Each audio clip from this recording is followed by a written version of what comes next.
नमस्कार विद्यार्थी मित्रांनो, सगळ्यात महत्वाचं पोस्ट ऑफिस मध्ये आता चौथी आणि पाचवी मेरिट लिस्ट लागल्याच्या नंतर जर काही जागा शिल्लक राहिल्या तर पुढे ती भरती क्लोज होईल का त्याच्यासाठी वेगळी मेरिट लिस्ट येईल ही गोष्ट तुम्हाला खूप जाणून घेणं महत्वाचं आहे. कारण की आता 4 लिस्ट लागलेले आहेत ऑलरेडी. त्याच्यानंतर पाचवी आता या वीक मध्ये किंवा नेक्स्ट वीक मध्ये लागेल. 100% पाचवी मेरिट लिस्ट लागेल. सो निश्चिंत राहतो मी, ठीक आहे. परंतु आता पाचव्या मेरिट लिस्ट नंतर सुद्धा 100, 200 किंवा XYZ काय ज्या जागा शिल्लक राहतील त्या जागेबाबत काय, कारण की पुढे मग वेटिंग लिस्ट येईल की आणखी एखादी मेरिट लिस्ट त्या ठिकाणी जनरेट होईल, हे सगळ्यात महत्वाचा टप्पा ठरत असतो. म्हणून पुढे एक गोष्ट लक्षात ठेवा, पाचव्या मेरिट लिस्ट नंतर काही प्रमाणात या ठिकाणी जागा शिल्लक राहतील. जर GDS ला वाटलं त्या जागा फुलफिल करायच्या तर 6वी मेरिट लिस्ट त्या ठिकाणी पब्लिश केली जाईल. परंतु जर नाही वाटलं तर पूर्णपणे अधिकार हे इंडिया पोस्ट GDS कडे असणार आहेत. मग पॉइंट नुसार पाहूया, स्टेप बाय स्टेप नेमकं 6वी लिस्ट येणार का, किंवा जर जागा शिल्लक राहिल्या तर नवीन भरतीमध्ये ते ऍड होणार का. पॉइंट नंबर 1 आहे, नवीन भरतीत ऍड होणार का, हा पॉइंट पाहायचा आहे. कारण की पाचव्या नंतर काही DV मध्ये आउट होतील, काही जागा शिल्लक होतील, काही जॉईन होणार नाहीत, ह्या गोष्टी आहेत.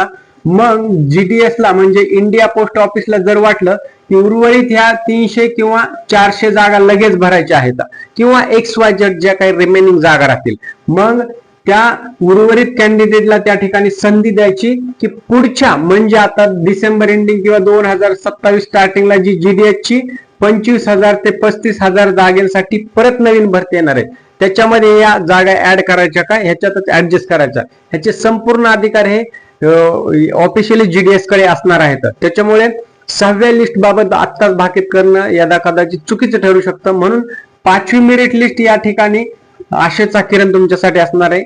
आणि जर यदा कदाचित लक बाय चान्स आलीच तर 6वी सुद्धा येऊ शकते. जर नाही आली तर उर्वरित जागा या पुढे ढकलल्या जाऊ शकतात पुढच्या मेरिट लिस्टच्या पुढच्या भरतीमध्ये. म्हणून या ठिकाणी तुमचे पर्सेंटेज किती आहेत ते मला प्लीज एकदा सांगून द्या मित्रांनो. दुसरा पॉइंट आहे, आता मग जे उर्वरित विद्यार्थी राहतील त्यांनी काय करायचं. दुसरा पॉइंट आहे, जे उर्वरित म्हणजे काय, ज्यांचा की अजूनपर्यंत नंबरच लागला नाहीये. आता स्पेशली मी नमूद करू शकतो किंवा असे काही आपले स्टुडंट आहेत, व्ह्युअर्स आहेत की ते त्यामध्ये दीक्षा मॅम म्हणून आहेत, त्या कंटिन्यू व्हिडिओला कमेंट करत असतात, त्यांना पर्सेंटेज सुद्धा चांगले आहेत, ठीक आहे. परंतु यदा कदाचित त्यांनी ज्या ठिकाणी भरलेला असेल फॉर्म त्या ठिकाणी जागा एक तर फुल झालेल्या असतील किंवा प्रेफरन्स त्यांनी जिथे दिलेला आहे त्या ठिकाणचं क्रायटेरिया चेंज झालेला असेल. क्रायटेरिया चेंज म्हणजे जागा फुलफिल झालेल्या असू शकतात, ठीक आहे.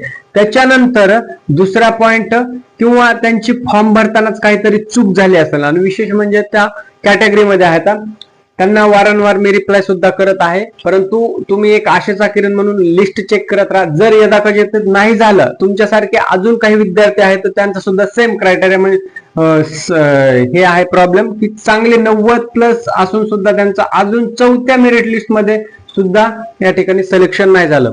सो तुम्ही काळजी करू नका. जरी यदा कदाचित नाही झालं तरी येणाऱ्या आगामी भरतीसाठी तुम्ही नक्कीच ट्राय करा. कारण की विषय आहे पर्सेंटेज तुम्हाला आणि तुमच्यासारख्या आणखी विद्यार्थ्यांना चांगले आहेत, फक्त इथे फॉर्म भरताना चुकी झाली असावी किंवा फॉर्म रिजेक्ट वर ते गेला असावा.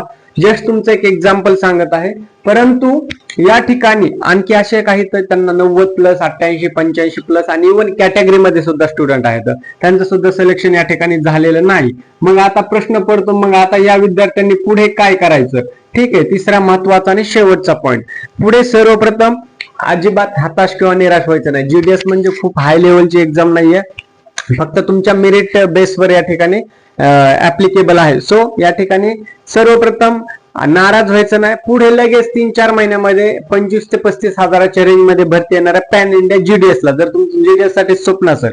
नाहीतर प्लॅन बी म्हणून बाकीच्या इतरत्र जसं की ग्रुप डी च्या भरती असतात, रेल्वेमध्ये भरती असते, त्याच्यानंतर शिपाई पदाच्या भरती असतात, त्याचा सुद्धा क्रायटेरिया फार हार्ड नसतो, तुम्ही इझिली तो क्रॅक करू शकता. सो तुम्ही पुढे ट्राय करत राहायचं आहे. आणि सगळ्यात महत्वाचं, त्याच्या अगोदर हे करण्यापूर्वी 6व्या मेरिट लिस्टला सुद्धा तुम्ही होप ठेवू शकता. कारण की अजून ऑफिशियली असं कुठंच डिक्लेअर झालं नाही की 6वी मेरिट लिस्ट येणारच नाहीये किंवा 5व्यावरच क्लोज होईल. परंतु विद्यार्थी आता या ठिकाणी संभ्रमात पडलेत की 5व्या नंतर क्लोज होईल, GDS चा पूर्ण बोरा बिस्तारा त्या ठिकाणी गुंडाळून ठेवला असं विद्यार्थ्यांचं थोडक्यामध्ये म्हणणं आहे. पण राजांनो लक्षात घ्या, अजून ऑफिशियल अपडेट येऊपर्यंत तुम्ही असं कुठेच त्या ठिकाणी जग जाहीर करू शकत नाही किंवा अफवा असं चुकीचा मिसगाईड करू नका, विनंती आहे सर्वांना. सो तुम्ही पुढे डॉक्युमेंट व्हेरिफिकेशन साठी लागणारे डॉक्युमेंट रेडी ठेवायचे 5व्या लिस्ट वाल्यांनी, आणि त्या लिस्ट मध्ये जर झालं नाही 6व्याची थोडस आशा ठेवा किंवा प्लॅन बी तुम्ही रेडी ठेवा.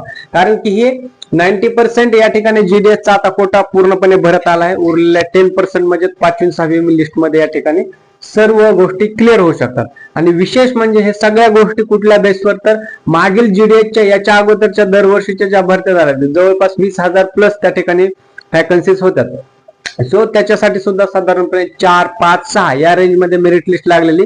7वी मेरिट लिस्ट आतापर्यंत तरी महाराष्ट्र सर्कलला माझ्या पाहण्यानुसार तर नाहीये, परंतु यदा कदाचित कुठल्या वर्षी कोणाला लागली असेल आणि माहित असेल तर नक्की कमेंट करून सांगा. त्याच्यावर सुद्धा आपण डिटेल्स अनालिसिस स्टडी करून प्रेझेंट डाटा तुमच्या समोर नक्कीच करूया मित्रांनो, ठीक आहे. म्हणून काळजी करायचं नाही, बेस्ट मधला बेस्ट तुमचा देण्याचा प्रयत्न करायचा आहे. आणि तुम्हाला याच्यामध्ये आणखी डाऊट किंवा काही प्रश्न असतील तर नक्की कमेंट करून विचारा. इथेच थांबतो राजांनो, भेटूया नवीन अपडेट सोबत. तोपर्यंत जय हिंद आणि राम राम.